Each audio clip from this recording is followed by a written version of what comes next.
Hello guys, and welcome to another day on the Ride VIP YouTube channel. My name is Serge, and in today's video I want to show you guys the Range Rover that I bought, and we do have some good news. First of all, it does need a wash. I have not done all of that because at this point it's not important. What is important is, hey, can we keep this Range Rover from overheating? And so far the answer is yes. This lake is exactly 3 miles away from my house, and I went ahead and I drove here. And we don't have any water leaks or any other type of leaks from the bottom. I'll show you some other things. So first, let's take a look at the temperature gauge. Right now, basically that it is what it is, like right there. As you can see, not doing anything major. Let's pop the hood. Because I know if you've seen some other videos where it was overheating and there was a lot of stuff going on, wasn't looking good. This is what the water looks like right now. It does not appear to be bubbling. At this point, I do not want to open anything up because I want the system to seal everything up. So what I want to show you guys in this video, I want to just give you a walk around, show you some of the things that I've ordered for this Range Rover, and also I want to show you a little bit about kind of like what I'm planning to do next, basically. So let's start with this. So at this point, the engine cover is off. It's sitting actually in the trunk. So I do have that pretty engine cover. This engine is kind of dirty, and it's a good sign that nobody tried to just stick it to me, make it look like it's a nice clean Range Rover, and it wasn't, okay? So as you can tell, whoa, let's see. What is this? It's weird how it has all this stuff on it, because this does appear to be a brand new type of brand new thermostat housing with a thermostat, but at this point there is no thermostat inside because I have removed the thermostat after I removed the housing. I just pushed it back and peeled it out of there, and then it broke apart on me and fell. I did order a brand new thermostat. Now I did get a brand new water pump as well, because when a vehicle's overheating, don't necessarily think, oh, head gasket. You can't assume that. Now, it can be a head gasket, or it might just need a water pump. Now, in this particular situation, you know, it was very tricky to find out what it is. Is it a head gasket? Is this a water pump? So let's take a look over here in the back. Let's see if we have any water coming out of the tailpipe. No drips or drizzles just yet. So we do have a tow hitch here with some kind of bolt. Why is there a bolt here? That's weird. Seems like it's just welded on. So this does seem kind of like massive. Like, I guess you could do some stuff with it. Now, this here is just opens like this. For the trunk, I'm not sure if this is automatic, because really there's no way to really open the trunk. There's like, you know, not enough room to just grab anything and open it. Now this is sort of like a button here. I guess I'm just gonna remove this ugly sticker. This is how you unlock the trunk and lock it. It does say Sport HSE. I will be replacing these badges to make it look a little bit nicer. Probably the rest of this badging too. But at this point, this is like not even a big deal. Probably gonna go to a black badge over here. But I don't know if this is automatic tailgate. At this point, it's not. What I end up doing is once I unlock it from the inside like a BMW, I just reach under and I just like push it out. But I don't know. So we do have a cover here. It is attached with a zip tie. So I don't know what that's about, because sometimes that's where the tow hitch is. It's hidden or usually over there. But at this point, we don't care. So what else did I get for it? I get brand new black grills for here, the newer style, brand new grill for the front, the new style. And you might be thinking that these grills are non-functioning. They are functioning. This is an actual, like a air pickup. So one of them has got a plastic behind it, but one of them has like a hole right there, and that sucks air out. So this is for like the air box. So you can see like the whole airbox system here, and it just kind of like goes out over there. So You see these washer nozzles here? I went ahead and bought 2 black ones. One for here, one for there. This bumper here can use like some kind of like a nice flare to it, like over here, you know. Same thing for the back. I would like to add something like the new Range Rovers have, like the new Sport. They have like this beautiful looking like a black type of piece, and I want to add like nicer looking exhaust tips over here to make it look cooler. And I know I'm talking about the cool stuff, but what's important is to fix what I do have. So we do have like loose LED lighting over here. I don't even know how they're staying in here, but they are. So if the LED light is working, I'm not sure if it is, then we just need this glass. But I'm just gonna go ahead and buy the whole light to go in the back. It is tinted, which is nice. I'm not sure what kind of tint it is. It looks like the legal kind, but in South Carolina, there is no rules when it comes to that. As you can tell, all this talking that I did, temperature is still staying the same. So it looks like I do not need an engine after all. Then look at this ugly looking dash. It's all cracked like this. This is normal. This happens to Range Rovers. I went ahead and actually I ordered the new dash for the top. It's just a dash trim piece.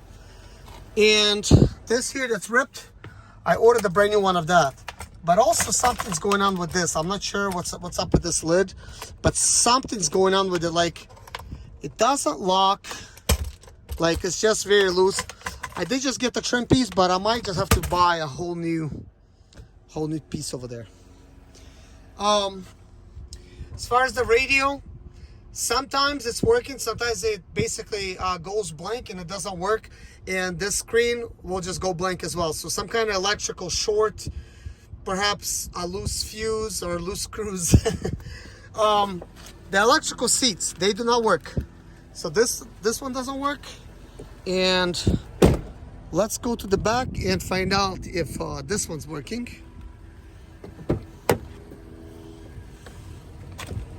So this one is working. So that's a good sign. Now we do have like weather mats in here, but the floor feels a little bit wet over here, okay? Some Range Rovers, they develop a leak. So I don't know if this one has that problem, but usually the leak is coming from the sunroof, which you just need to clean some channels, and that's gonna be good. And then also these speaker grills are missing. They're about $40 a piece. I do have one of them. The other one I just need to order. I need to figure out which one I have, left or the right. So that's gonna even cost me like 40 bucks. But anyways, any parts that I bought for it that I need, I'm gonna put in the description of the video. All of the costs associated with the vehicle, from buying it to repairing it, and I'm just gonna keep updating the list as we go in. So I will need a couple new tires. The tire tread is great. Like, see how deep my fingers sink? It's nice and deep, so that is good. But whatever brand this is, Delante.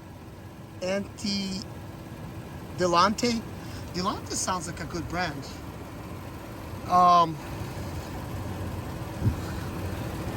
What is this? So this is just a dirty rim, so I gotta wash the rims. But we got this bubble over here, so I don't know what's up with this bubble. Could be curbing it, you know. I don't know if they got warranty on these tires. I need to find out who sells them. Perhaps I could look the model up and see if they could warranty out. We have a smaller bubble over here. Let's see. What about here? No bubbles that I could tell. No bubbles that I could tell on this one either. Now these rims, I don't know if this is original or aftermarket, but I do know that Range Rover Vogue or Evoque or something has these rims. These are 22s, and it fits that model and it fits the Sport. Now the original Range Rover wheels that look like this, they cost $3,600. Now an aftermarket version of these same wheels, they cost $1,200. So a big difference. Judging by the tires, I mean, the tires are good. As you can see, look at the good tread on there. But the fact that they're Delante and they're all matching, they got like a flag on them. You know, judging by that, like somebody actually bought good tires Just they probably curbed them or whatever. Maybe it's not. Maybe Delante is not a good brand. I don't know. So far, what do we have here? We got some condensation in here. Water's not bubbling, so that's a good sign. Now that right here, I don't know why is that going out. This is the power steering fluid. Perhaps the power steering pump is working, and that's why that's happening. So now let's. I'm gonna get inside. Let's talk about some other stuff. Guys, I got inside. Looking at the temperature gauge, it's slightly below half, which is perfect. That's a really good sign. I want to run this vehicle as much as possible. Now, what has fixed it is a couple head gasket additives that I've used. I used the radiator one, and I used the head gasket type of seal. So one of them is called. So one of the head gasket seals, it's K seal, and small bottle. It says pour and go. I did that. I started the vehicle up a couple times. It was still overheating. There might be a period you have to wait, maybe like 24 hours before that works. But anyways, I let it cool down twice, and I let it get to the full operating temperature twice, and it went slightly above, and we just had to shut things down and leave it alone. And then next time I tried some radiator stop leak, which I've used, and it does seem like it actually fixed the radiator. There's no more hiss over there. So that's a stop leak for the radiator, and it's by Burns or Bonds or whatever, you know. I will show you this in a video, what it looks like. And then I bought a couple more head gasket fixes. I know I mentioned this before, but this is a new video, and I don't know if you're watching this for the first time.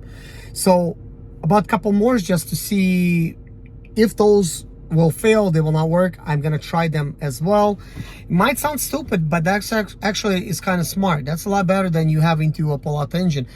It's much better to be out of $100 spending those 4 kind of liquids right there and just keep trying it than just giving up and saying, you know what, let's just spend a couple $1,000s, and it might cost you even more than a couple $1,000, you know, when all said and done. Just the labor could cost you that much if you're gonna hire somebody to do it. Plus you're gonna have to buy the head gasket and everything else, the bolts, and they're only one-time use, they stretch.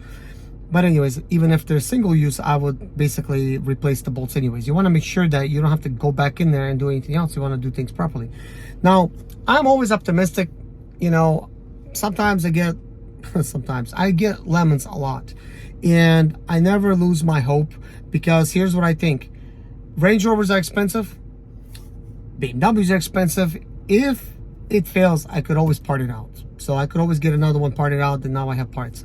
That's how I always look at it. And also, here's how I look at it. Like, I did not spend $80,000 to $100,000 on this vehicle. I spent $2,500. That's how much the bid price was. $2,500. That's a winning bid. And the rest of it is fees and everything. So it turned out to be $3,038 plus a dealer fee, $150, plus another fee of $20 that they charge now at the branch if you pay using the branch, which is kind of stupid, but they're charging it. It's like they need the money, but they charge you to give them the money, basically. That's a new fee. I never seen it before. But anyways, all of those things, that's what it costs. And of course, all those liquids cost me $100.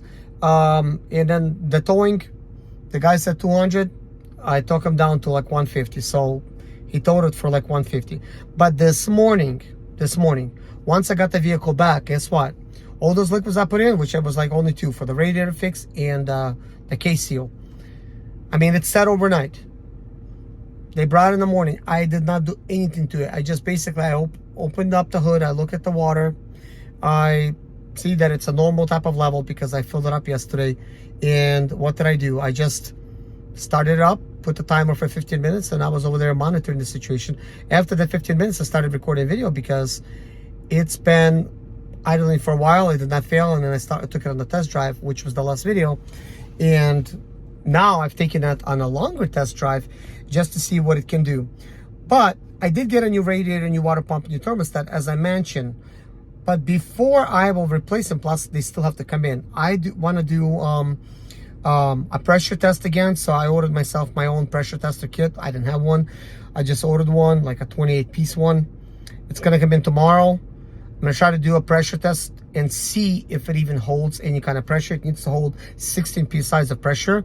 Once we find out what that does, my next goal is If it doesn't hold the proper pressure, I'm gonna use another one of those head gasket repair things. I'm gonna put it in there, let it run, heat it up, cool it down, heat it up, cool it down, heat it up, cool it down, you know, as a preventive type of maintenance. And then once I figure out that it does hold the proper pressure, I'm going to install a brand new radiator, because I don't want like none of those elements to be blocking the radiator to keep it from warming things, you know, cooling things down. So I'm gonna put a brand new radiator and a brand new water pump and a brand new thermostat, because right now the thermostat's removed, the water's free flowing, so it's constantly cooling the engine, which is good. You do need to remove it in order for you to use the head gasket cleaner. Now, for the next step, once I need to put head gasket cleaner, I need to make sure I flush the whole system. It has to be clean water in there, or like a clean fluid. It needs to just be that, and then you put the head gasket mix. So I still plan to do that just as a preventive type of measure. And I'll still think about how I'm going to do it. So I'm going to record a video how I will do it. But once I get it done and over with, I will then install another radiator, and then I'm going to use this other head gasket repair, which is by Buns or whatever, and leave it in that system. It says just to leave it, which will help then seal up any kind of things, you know, just as a preventive type of maintenance. So that's kind of like what I plan to do. And then I'll make individual videos showing you little things that I do to it and let you know how things are going. But anyways, I think we're not out of the woodworks yet, but I think we're close.